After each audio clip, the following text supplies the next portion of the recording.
Hi, it's Fias Tarot. Hello, Taurus placement. So, this is your end of the month love reading. Okay, syempre, before tayo mag-start, kung hindi ka pa nakakapag-subscribe, please do subscribe and hit the notification bell para lagi po tayo maging updated sa mga mangyayari pa lang. Okay, and syempre, kung meron pong tanong pagdating sa private reading, just message me sa akin pong FB page for more info.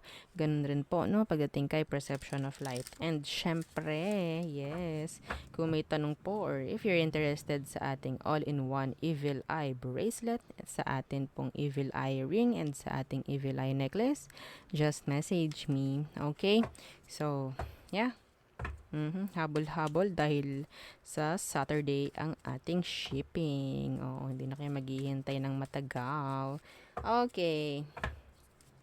So, oops. Some of you, pwedeng person mo ay isang Pisces or water sign. Cancer, Scorpio, Pisces. Okay. Taurus. Tingnan natin ano ba ang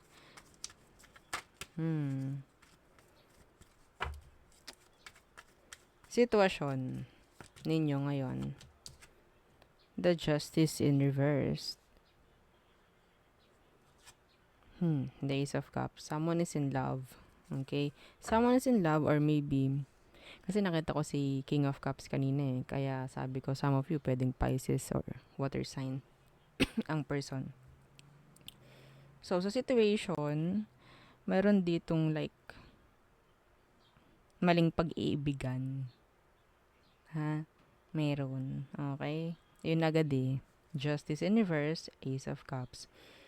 Some of you, merong mga legal issue. Okay? May mga legal issue. And yung iba is parang meron na ring nagugustuhang bago. Okay? Pero, yun nga, hindi pa tapos kung anong dapat tapusin sa past. Okay? Oh. So, ano bang meron sa kanya? Taurus. Anong meron sa taong ito? Okay? Some of you, this is like a new person. Pero meron kayong hindi alam sa kanila. Like, hidden stories. O, diba? Backstories. I don't know. Tingnan natin. Okay? Yeah, the Page of Swords. Some of you, kausap mo to. Some of you, this is younger. Okay? May age gap. Yung iba sa inyo. Yeah, the Empress. Ang laki ng age gap. Okay? So, mga specific na nakikita ko sa kanya is pwedeng itong taong ito is yun nga, may gap sa inyo. Pwedeng sa age. Pwedeng sa uh, lokasyon. Pwedeng malayo kayo sa isa't isa. Okay? So, may distansya. May distansya in general. Okay. So, this person finds you pwedeng interesting or pwedeng talagang they're interested. In general, they're interested and nakikita ka lang na beautiful, handsome, mga ganyan. Okay, yeah, this is new. This is new. The Ace of Pentacles.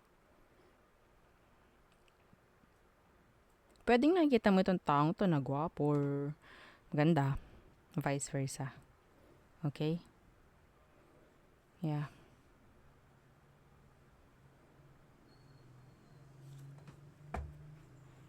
Attractive. Yeah, attractive. Okay. Some of you or some of them pwedeng may energy rito na meron talagang inaalisan na connection. Okay? And may mga anak rin. Okay? So, ano ba ang meron? Ano bang meron pagdating dito sa taong ito? I mean,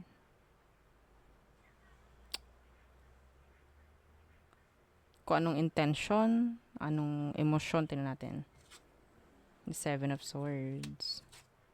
The Ten of Cups in reverse. Yeah, meron itong nilalayo ang issue from family. From a family.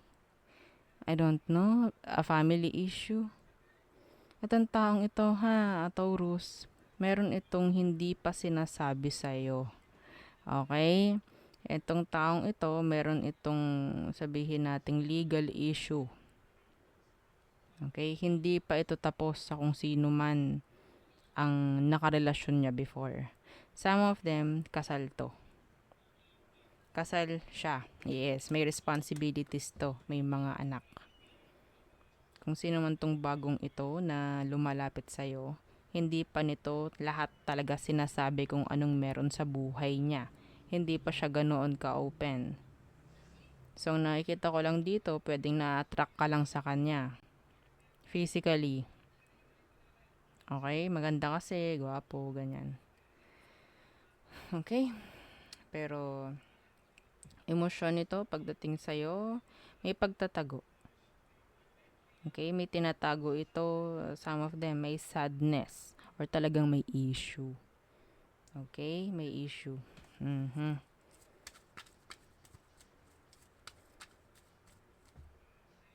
Kung makikita natin, iisa yung suot nito. Iisa. Okay?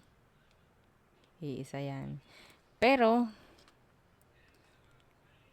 kung makikita mo, meron din siyang hawak na swords. Ito siya. Ito yung nakikita mo. Ito lang yung facade. Ito lang yung parang sa harap niya. Pero,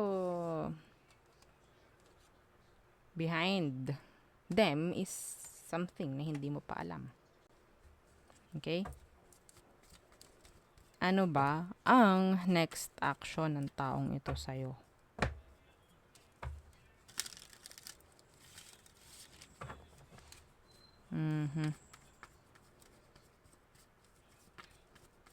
So, iba sa inyo talagang na-attach ka na emotionally. Na-in love ka na. Oo, in love. In lababo. Okay. Sa taong ito, pero hindi mo pa alam eh. Hindi mo pa alam kung ano talaga ang meron ng storya behind this person. Okay. So, anong next action niya? The world. Okay, so may chance na talagang makikita mo para siyang lalayo. Didistansya. Bakit? Yeah. Days of Pentacles. Okay. So, I think, yeah, the Six of Cups in reverse. This is issue. Issue from the past. So, siguro, nandito yung hot, cold, hot, cold, hot, cold. Mamaya wala. Mamaya andyan. Mamaya wala. Mamaya andyan. So, nandyan yung parang indecisive. Okay? Pagdating sa action na pag-o-offer. Okay? Pag-o-offer. Hindi ko nakikita na mangyayari agad eh.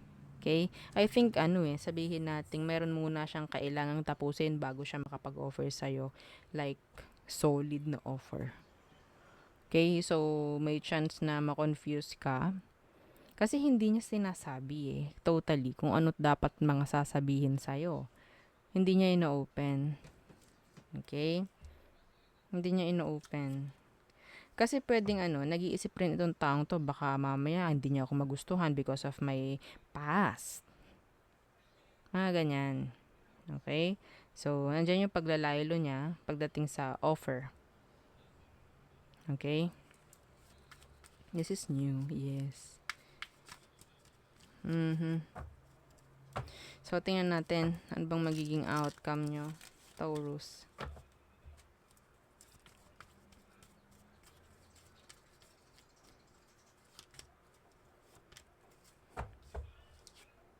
Eight of Wands, communication, and the Wheel of Fortune.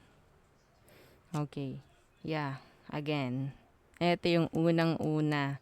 Ayan na siya ulit ngayon. Si King of Cups. I'm seeing this person na parang naghihintay ito ng right timing pagdating sa inyo. Okay? So, hindi ko rin kasi masabi na masama ang intention nito kasi para siyang like parang ayaw lang din niya na may mangyayaring hindi maganda. So, nagsisigurado itong taong ito. Okay? So, pwede, yun nga, gusto ka niya, gusto mo rin siya. Gusto niya ng offer or gusto niyang gumawa ng offer pagdating sa'yo pero meron muna siyang kailangang tapusin. Okay? So, ina-advise ni Taro na okay, wala namang masama kung bubuksan nyo yung komunikasyon sa isa't isa or ipagpapatuloy. Okay? Kasi nandito eh. Yeah, see? The Three of Cups. Some of you pwedeng maging friend muna. No? Huwag munang papasok. Okay? Sa romantic connection. Ayun ang ina-advise ni Taro. Huwag muna hanggat maaari. Kailangan muna dapat tapusin ng taong to yung mga issue sa past niya. Lalo na kung legal. No? Kung may legal. Yung iba kasi dito pwedeng dumaraan sa mga tawag dyan, mga case, no? Mga kaso-kaso, mga ganyan. Or sabihin nating mga, kung ano man, annulment, whatsoever. Okay, so para wala ng issue. Okay, parang ganyan ang nakikita ko sa taong ito, Taurus.